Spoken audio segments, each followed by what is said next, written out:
Oddiy kosmetichkami yoki brend? Siz bilan Rizamatovna kosmetichka kolleksiyasi rubrikasi. Bugun kolleksiyamga anchadan beri kutayotgan Chanel brendidan ham kosmetichkani qo'shamiz. Kosmetichkani obzor qiladigan bo'lsam, o'lchamlari sumkada olib yurish uchun juda ham qulay, ideal darajada. Sifat jihatdan ham har tomonlama o'ylab juda ham qulay qilingan, uzoq yillar xizmat qiladi. Kosmetichkaga cho'ntaklar kerak emas, chunki hamma narsa ko'rinib turganligi uchun nimadirni topishda qiynalmaysiz. O'ndan 10 ball berdim. Oldinda esa sizni hayratlantiradigan raspakovka kutmoqda. Hech qanday brend nomi yozilmagan oddiy ishlab chiqaruvchidan kosmetichka zakaz qilgandim. Bu mahsulot esa meni juda ham hayron qoldirdi. Har tomonlama sifatli, o'lcham jihatdan ham sumkachada olib yurish uchun ideal darajada, ichida esa shunaqa chiroyli rangda ishlov berilgan va alohida cho'ntaklari ham mavjud. Hamma narsa akkuratniy va chiroyli joylashadi. Uni ichiga kosmetikalarimni solganimda ko'zimni uzolmay qoldim. Shunaqangi chiroyli, tartibli va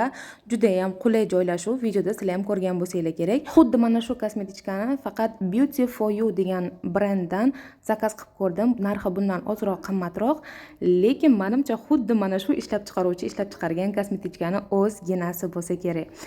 Faqat ustiga brend yozilganligi uchun sal qimmat narxda. Bu kosmetichkalarga men 10 dan 10 ball qo'ydim. Sizlarning fikrlaringizni esa izohlarda kutib qolaman. Sizga qaysi biri yoqdi?